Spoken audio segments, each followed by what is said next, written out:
पुरुष इंसान होगा, महान इमादत, इतना बड़ा महान पुरुष होगा कि उसके बराबर कोई दूसरा नहीं होगा।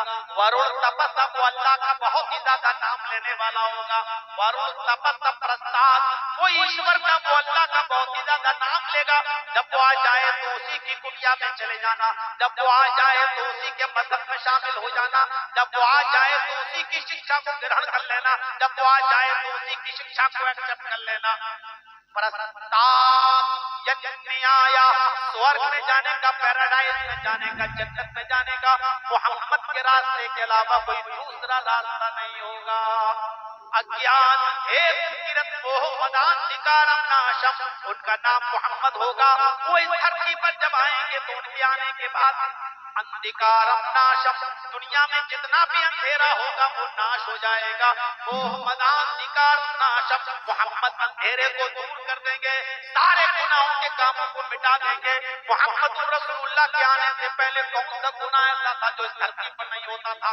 मेरे भाइयों, जुआ इतना खेला जाता था, जुआ इतना खेला जाता था कि लोग जुए में जब रकम हार जाते थे तो अपना मकान जुए में लगा दिया करते थे, और जुए में जब मकान भी हार जाते थे तब भी हार नहीं मानते थे, वो जुए में फिर अपनी बीवी लगा दिया करते थे।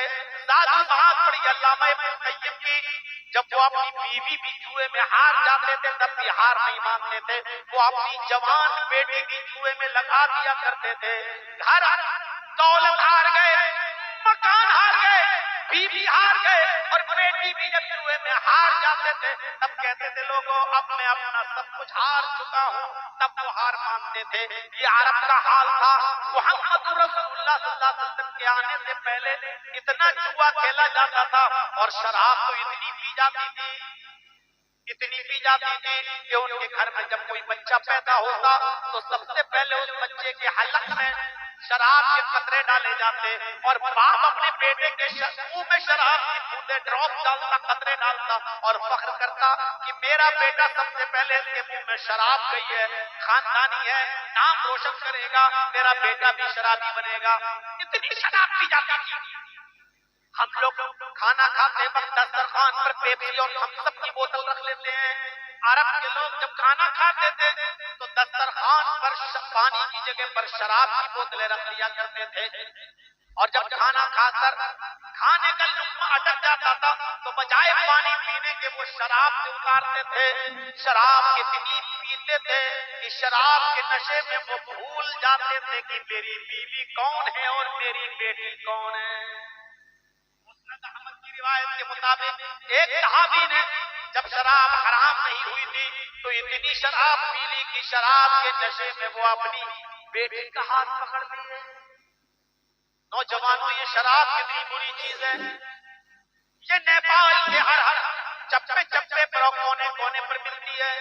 मैं भी 2 साल नेपाल की सरजमीन पर पड़ा हूँ। सिराजुल्लूम में झंडा नगर में मैं रहा हूँ। मुझे मालूम है नेपाल का चप्पे चप्पे से वाकिफ और उसकी पूरी हिस्ट्री मुझे मालूम है।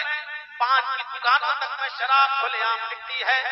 ये शराब जब हराम नहीं हुई थी तो एक सहाबी ने ये शराब जब पी ली तो शराब के नशे में वो भूल गए कि बीवी कौन है और बेटी कौन है।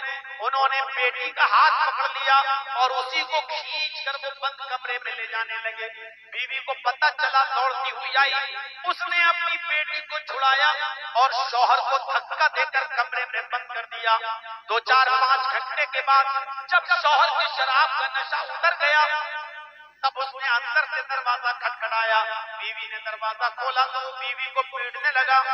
बीवी पीटने के बाद कहती है, मेरे हस्बैंड तुमने मुझे क्यों मारा? का तूने मुझे कमरे में क्यों बंद कर दिया था? का तुमने शराब पी रखी थी? शौहर ने कहा, मैं तो शराब पीता ही हूँ। आज पी ली तो क्या हुआ? क्या आज तुमने कुछ ज्यादा ही पी ली थी? शौहर ने कहा, कभी कम कभी ज्यादा, ये तो होता ही रहता है, अगर ज्यादा भी पी ली तो क्या हुआ? बीवी ने कहा, आज इतनी पी ली कि बीवी में और बेटी में फर्क भूल गए। कौन बेटी है और कौन बीवी ये आप अंतर भूल गए, और बजाय बीवी के बेटी का हाथ पकड़ लिया। अगर मैं वक्त पर नहीं आती तो आप बेटी के साथ मुंह काला कर बैठते। इतना सुनना था कि वो सहाबी जमीन पर लात मारते हैं, आसमान पे नजर डालते हैं और चीख कर कहते हैं, ऐ अल्लाह ये दिन सुनने से पहले मैं जिंदा कैसे हूँ, काश ये जमीन फट जाती और मैं फंस जाता और मैं मर जाता। अब मैं अपनी बेटी के सामने कौन सा चेहरा लेकर आऊंगा, अब मैं अपनी बेटी के सामने कौन सा चेहरा पेश करूंगा, मेरी बेटी मेरे बारे में क्या सोचेगी। उसके बाद कहते हैं क्या अल्लाह तू गवाह रहना, आज के बाद मैं शराब को हाथ नहीं लगाऊंगा, आज के बाद मैं शराब नहीं पीऊंगा। नौजवानों, जब ये शराब हराम नहीं हुई थी, एक हल्का सा नुकसान देखा और इस शराब के नुकसान को देखकर सहाबी ने शराब अपने ऊपर हराम कर ली और हाथ न लगाने की कसम खा ली।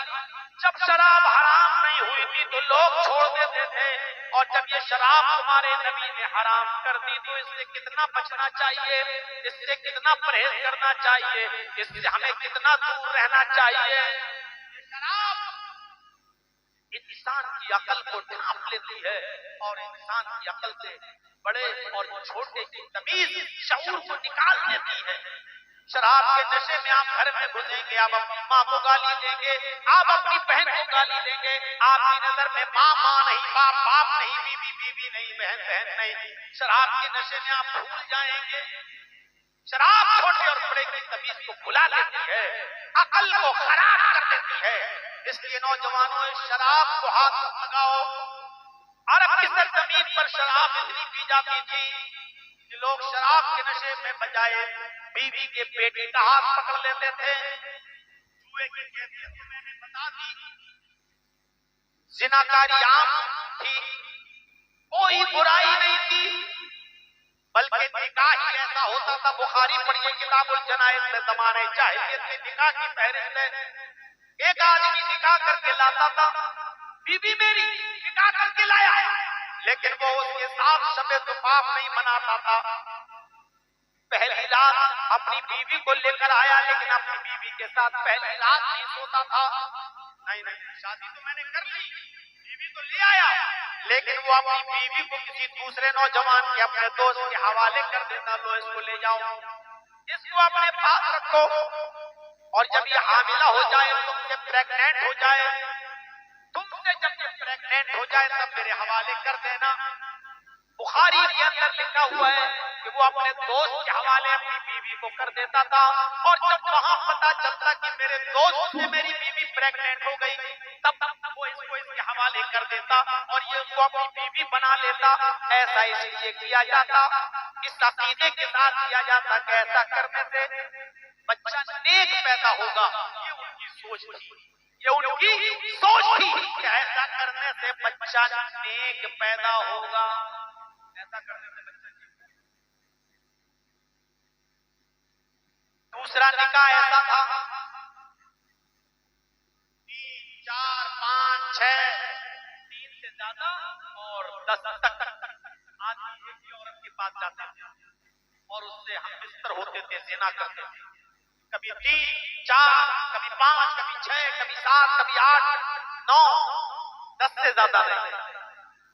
एक ही औरत के पास जाते, पूरे साल उससे मिलते, ज़िना करते उसके साथ, और जब इस औरत के कोई बच्चा पैदा होता तो ये सबों को बुलाती, जितने लोग इसके पास गए होते ये सबको बुलाती और कहती, तुम भी आए मेरे पास, तुम भी आए, तुम भी आए, तुम भी आए, तुम सबने मेरे साथ क्या किया ये तुम सबको मालूम है।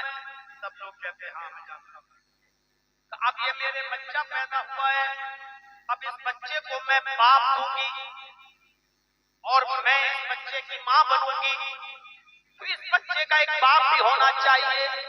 पता नहीं ये किसका बच्चा है, क्योंकि उससे तो 10 लोग मिले हैं, पता नहीं ये किसका बच्चा है, लेकिन वो औरत को इख्तियार होता, वो उस बच्चे को उठाती और उन 10 लोगों में से जिसकी गोद में रखना चाहती रख देती। उन 10 में से जिसकी गोद में बच्चा रख देती, ये उसी का बच्चा मान लिया जाता, ये उसकी बीवी हो जाती, वो उसका हस्बैंड, उसका शौहर हो जाता। वो उठता, और उस बच्चे को और इस औरत को लेकर चला जाता भी, उसकी बीवी हो गई, वो उसका बच्चा हो गया, उन 9 लोगों के ऊपर कोई गिरफ्त नहीं हुआ था। ये शादी का दूसरा तरीका था। इस तरीके से शादियां होती थी मुहम्मद रसूलुल्लाह के आने से पहले, नबी के दुनिया में आने से पहले इस तरीके से शादियां होती थी। खाने काबा का औरतें बिल्कुल बरहना होकर, नंगी होकर तवाफ करती थी। एक भी कपड़ा उनके, जैसे कोई बच्चा मां के पेट से पैदा होता है बिल्कुल नंगा होता है, ऐसे ही औरतें खाने काबा का बिल्कुल नंगी होकर तवाफ करती थी, बरहना होकर तवाफ करती थी। उनके जिस्म पर कपड़े का एक भी तार नहीं होता था। बढ़िया रहीमुल मखदूम मौलाना सफीउर रहमान साहब मुबारकपुरी रहमतुल्लाह अलैह की ज़माने जाहिलियत में जो बुराइयां थी उनमें एक बुराई ये भी थी कि औरतें खाने काबा का बिल्कुल बरहना होकर और नंगी होकर तवाफ करती थी। उन औरतों को कपड़ा पहनने का अधिकार नहीं, उन औरतों को कपड़ा पहनने का हक हासिल नहीं था। ओह मदांतिकारम नाशम विधायम, मोहम्मद आएंगे सारे अंधेरे को नाश कर देंगे। अल्लाह के नबी सल्लल्लाहु अलैहि वसल्लम जब आए तो आपने जुए को हराम करार दे दिया, शराब की हुर्मत का ऐलान कर दिया, औरत को इज्जत दी। उसको जो औरत खाने काबा में नंगी होकर तवाफ करती थी उसके जिस्म पर कपड़ा पहनाया, उसको पर्दे का हक दिया। उसने कहा कि पर्दे में रहो। पर्दे में इतनी बेहयाई थी कि औरत खाने काबा का बिल्कुल नंगी होकर तवाफ करती थी लेकिन शर्माती नहीं थी। लेकिन नबी अकरम ने ऐसी हया पैदा कर दी, औरत को पर्दा में ऐसे डाल दिया कि अबू दाऊद पढ़िए किताबुल जिहाद देखिए कि अल्लाह के नबी सल्लल्लाहु अलैहि वसल्लम के जमाने में एक औरत जिसका बेटा मैदान जंग में जंग लड़ रहा है, मैदान जंग में जंग लड़ रहा है और लड़ते लड़ते वो बेटा कत्ल कर दिया गया, वो बेटा शहीद कर दिया गया। माँ के कान में आवाज आती है तेरा बेटा मैदान जंग में कत्ल कर दिया गया, मैदान जंग में तेरा बेटा मारा गया। उस औरत ने जल्दी से चादर ओढ़ी, जल्दी से पैरों में सॉफ्ट मोजे पहने और जल्दी से हाथों में ग्लव्स पहने। उसने अपने पैर छिपाए, हाथ छिपाया, अपने सर पे चादर डाली, सिर्फ एक आंख खुली हुई है। अबू दाऊद किताबुल जिहाद देखिए, जल्दी से उसने अपनी जिस्म पर चादर लपेटी और मैदान जंग में चली गई अपने बेटे की लाश देखने के लिए कि मेरा बेटा मैदान जंग में कहाँ है, किस हाल में पड़ा है। मैदान जंग में जाती है तो चीख कर कहती है आई नबनी, आई नबनी, मेरा बेटा कहाँ है, मेरा बेटा कहाँ है। लोगों ने कहा तुम कौन हो? उसने कहा मैं उस बच्चे की माँ हूँ जो मैदान जंग में कत्ल कर दिया गया, मेरा बेटा मैदान जंग में मार डाला गया, मैं अपने बेटे को देखने आई हूँ। उसको उसके बेटे की लाश के पास लाया गया, वो अपने बेटे की लाश को देख रही है। लोगों ने कहा तेरा बेटा मैदान जंग में मरा है, शहीद हो गया है, कत्ल कर दिया गया, और तू अपना चेहरा छिपाकर, अपना जिस्म छिपाकर अपने बेटे को देख रही है। इस हाल में भी तू इतना पर्दा कर रही है, तू इस हाल में अपने बेटे को देख रही है, इस हाल में कि अगर कोई औरत ये सुन ले कि मेरा बेटा मर गया तो वो पागल हो जाती है, उसको अपने कपड़ों का होश नहीं रहता, उसको अपने पर्दे का होश नहीं रहता, उसको अपने बालों का होश नहीं रहता, वो पागल सी हो जाती है। और तूने सुना कि मेरा बेटा मैदान जंग में शहीद हो गया और तू कपड़े में मलबूस छिपी हुई चेहरा छिपाकर इस हाल में अपने बेटे को देख रही है। इस हाल में तेरा बेटा शहीद पड़ा है और इस हाल में भी तू इतना पर्दा कि तेरा चेहरा तक नहीं दिख रहा है। उस औरत ने जो जवाब दिया वो अबू दाऊद में मौजूद है। उस औरत ने जवाब दिया इन उर्ज़क़नी फलन उर्ज़ हयाई, लोगों मैदान जंग में मैंने अपना बेटा खोया है, मैंने अपनी हया नहीं खोई, मैंने अपना पर्दा नहीं खोया। मैदान जंग में मैंने अपनी औलाद को, अपने बेटे को खोया है, अपनी हया नहीं खोई, अपना पर्दा नहीं खोया, इस हाल में भी उसने पर्दा किया। नेपाल वालों और धनोषा वालों, जलसा करा रहे हो ना। हालत यह है कि मेला लगाए हुए, हालत यह है कि इस जलसे में भी तुम्हारे घर की औरतें अपने बच्चों को झुला रही हैं और शॉपिंग कर रही हैं। मर्द और औरतों का इज्तिमा एक साथ है। मैदाने जंग में उसका बेटा शहीद, इसके बावजूद वो अपना चेहरा नहीं खोल रही है। अपनी औरतों को पर्दा कराओगे, ये हया हमारी औरतों में कहां से आएगी? आज तो ईद का दिन है औरतों के लिए। हमें मर्द खामोश नजर आ रहे हैं, लेकिन औरतों की आवाज अभी तक स्टेज पे आ रही है। ये खामोश रहने वाली कौम नहीं है। और जलसे में तो इनका इंतजाम इतना करीब करना ही नहीं चाहिए। रेडियो का बटन बंद करो, रेडियो तो बंद हो जाएगा, लेकिन औरत इतनी बड़ी मुसीबत है कि लाख इसका खोखला बंद करो, होने वाला नहीं। आज तो मौका मिला है इनको अपनी साड़ी दिखाने का, अपना कपड़ा दिखाने का, अपनी चप्पल दिखाने का, अपना दुपट्टा दिखाने का, अपना मेकअप दिखाने का। आज तो मौका मिला है। ईद के दिन भी इतनी खुशी नहीं होती होगी जितनी आज जलसे में होती है। माशाअल्लाह,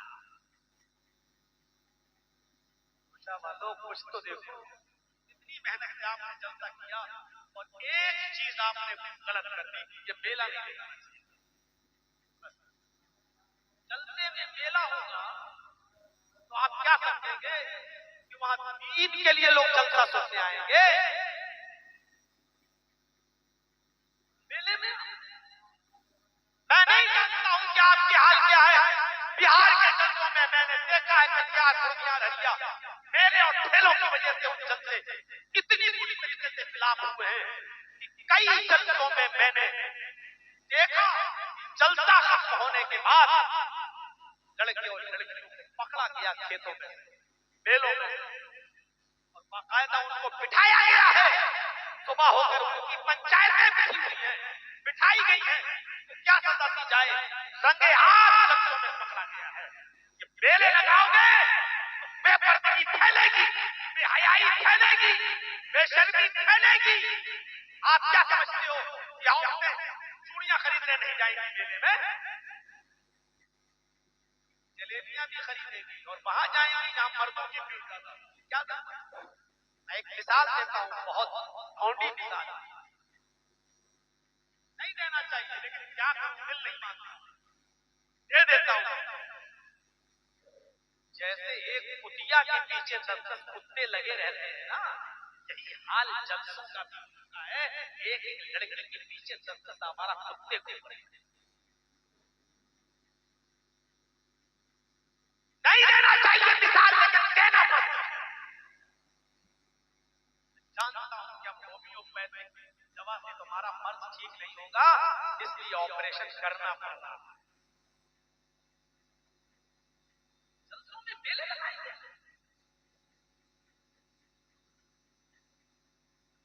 मिसाल देने के लायक है आपका जलसा हर जगह कि आपने इतनी मेहनत की माशाअल्लाह, वरना 1 तारीख को जलसा कैंसिल हुआ, चलो मौलाना नहीं, अल्लाह को मंजूर था, इंशाअल्लाह आइंदा साल।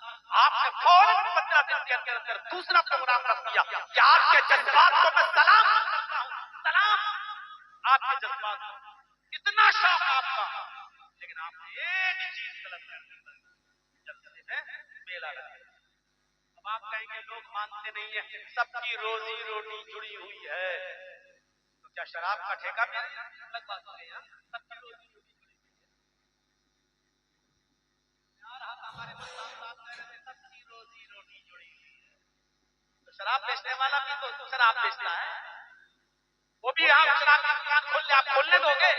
जब नहीं खोलने दोगे तो ये बेपर्दगी हो रही है। आप कैसे जलसे के अंदर बेपर्दगी? हम तो उन शादियों में भी कटाक्ष करते हैं जहां खड़े होकर खाने के बड़े शहरों में, मैं नहीं मालूम आपके नेपाल में क्या सिस्टम है। अब शादियों में खड़े होकर सिस्टम चलता है। एक तो चोर और डकैत आ जाते हैं, चोर और डकैत जानते हो ना किसको कहते हैं? ये बारातियों को मैं कह रहा हूँ, 250-300 आदमी लड़की वाले के घर चले गए, सबसे बड़े डाकू है, डाकू, ये लुटेरे हैं। हाजी साहब के लड़के की बारात जा रही है, हाजी साहब हज करके आए, सऊदी अरब का रुमाल डाले हुए, मुंह में पान खा रहे हैं, लंबी दाढ़ी। जज साहब ने पूछा, हाजी साहब कहाँ जा रहे हो? बेटे की बारात जा रही है। मुंह में पान, बेटे की बारात जा रही है। बारात 300 आदमी जा रहे हैं बारात। ये 300 बाराती नहीं, लुटेरे हैं, लुटेरे। ये डाकू हैं जो लड़की वाले के घर लूटने ले जा रहे हैं, खाने नहीं, ठूसने जा रहे हैं। लगेगा बुरा, लगता है। क्यों जानते हो भाई लड़की वाले के घर क्या हक है तुम्हारा? दावत मिली है, लड़की वाले ने दावत नहीं दी है, दावत लड़के वाले ने दी है। लड़के के घर खाओ ना। नहीं साहब, लड़की के बाप ने कह दिया था लड़के के बाप से कि आप 300 आदमी ला सकते हो। तुम लड़की के बाप की मजबूरी को उसकी इजाजत कहते हो? शर्म नहीं आती तुम्हें? तुमने कहा था कि हमारे रिश्तेदार सब जोड़कर 250-300 बन रहे हैं, तब हमने इजाजत दी कि ले आओ। तुम लड़की के बाप की मजबूरी को इजाजत कहते हो? शर्म नहीं आती? उस 300 आदमियों को खिलाने के लिए बकरा, चिकन, मटन, मछली, मुर्गा, अंडा, नाश्ता, ये सब कराने के लिए उसने बैंक से लोन लिया है। 30 सालों से जल्दी तकरीरें कर रहा है, 30 सालों से। ऐसे ऐसे घरानों को जानता हूं, ऐसे ऐसे घरानों को जानता हूं मेरे भाइयों, जिन्होंने अपनी बेटियों की शादी पर लोन लिया। उन्होंने 300-400 बारातियों का पेट भर दिया। उनको उनकी मर्जी के मुताबिक chicken, mutton, fish fry item सब नाश्ता करा दिया। बैंक का लोन अदा करने के लिए, बैंक का कर्जा अदा करने के लिए उन्होंने अपने 20 साल खत्म कर दिए। पता चला अब तक उन्होंने जो पैसा जमा किया वो सूद था, अभी जो रकम ली थी वो बाकी है। 20 साल के बाद भी वो आज भी मेरे भाइयों अपनी बेटियों के नाम पर कर्ज लिया हुआ बैंक का अदा नहीं कर पा रहे हैं। 20 साल से जो जमा किया है वो सूद में गुजर गया, मूलधन अभी बाकी है।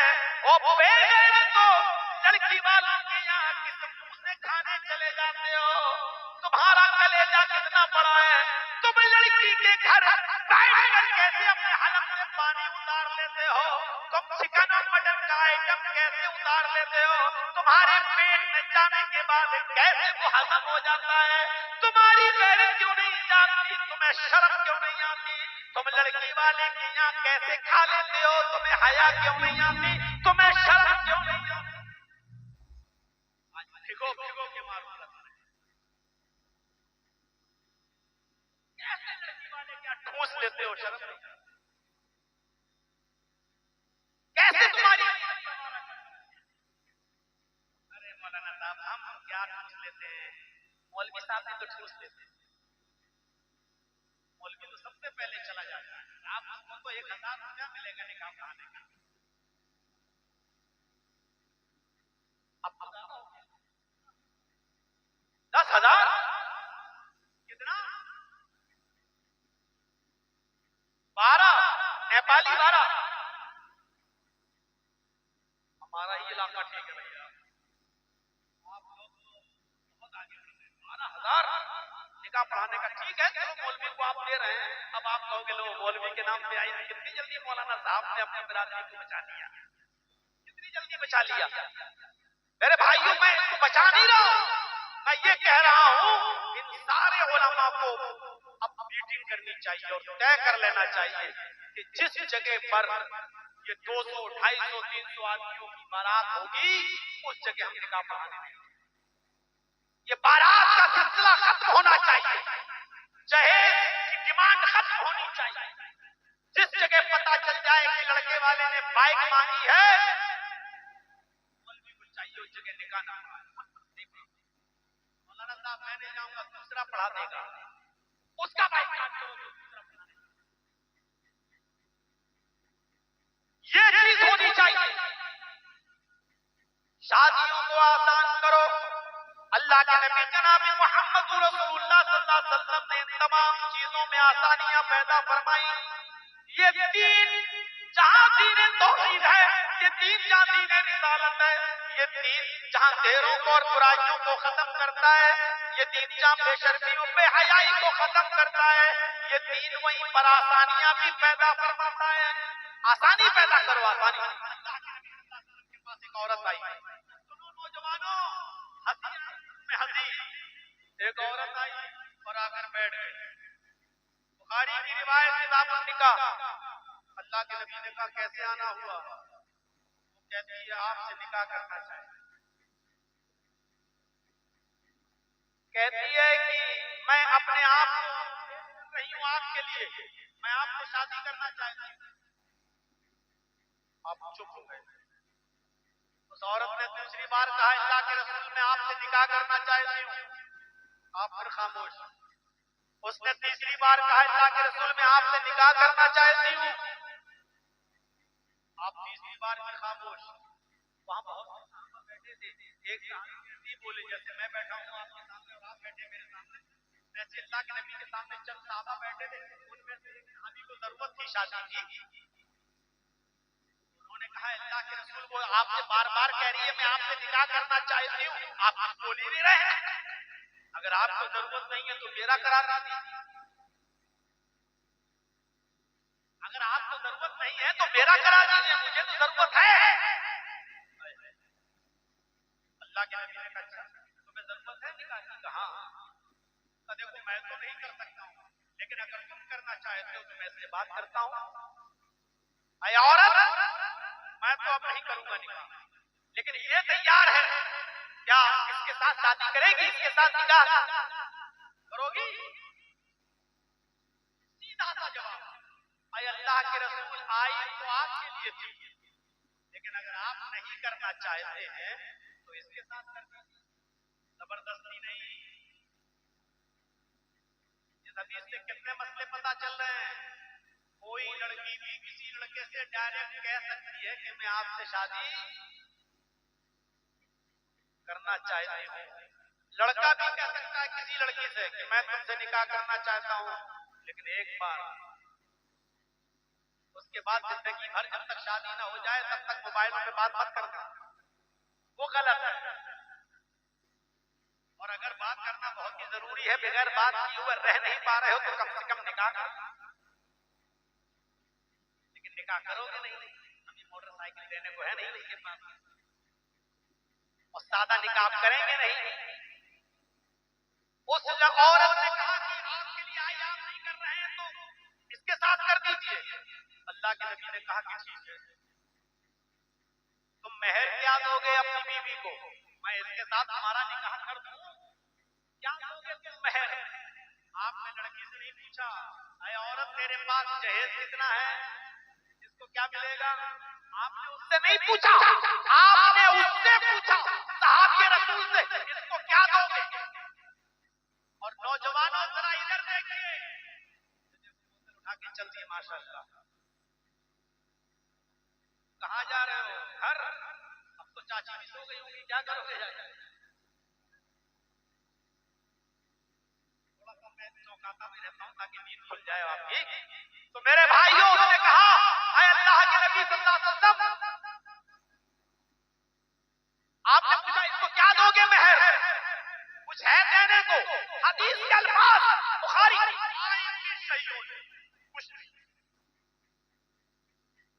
कुछ नहीं, और शादी करने का ख्वाब देख रहा है। आपके पास कुछ न हो, शादी करने का ख्वाब देखेंगे? आपके पास कुछ नहीं और शादी करने का ख्वाब नहीं देख सकते आप। आपने कहा रे महर तो देख कुछ तो, क्या देगा? ना कुछ है ही नहीं, दूंगा क्या? आपने कहा अपने घर जाओ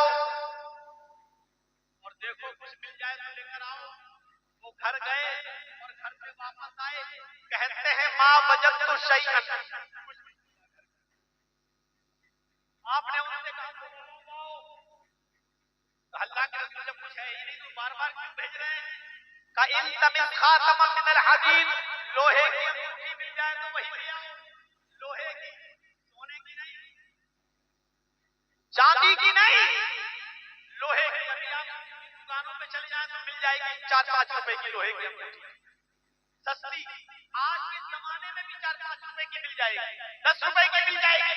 आपने उससे कहा इन तमिल खातम मिनल हदीद, लोहे की अंगूठी ही मिल जाए तो जाओ वही ले आओ। वो दोबारा गया और घर से वापस आकर कहता है माँ वजदतु खातम मिनल हदीद, हाय अल्लाह के रसूल लोहे की अंगूठी भी नहीं। गरीबी का आलम देख रहे हो नौजवानों, धनोषा वालों, नेपाल वालों।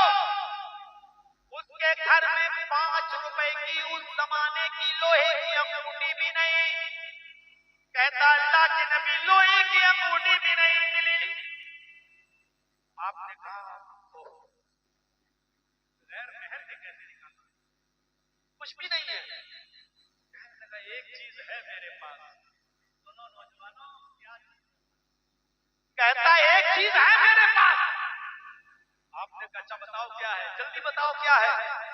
हिंदी इजार, हिंदी इजार। अल्लाह के रसूल की लुंगी है। लुंगी जानते हैं ना, तहबंद।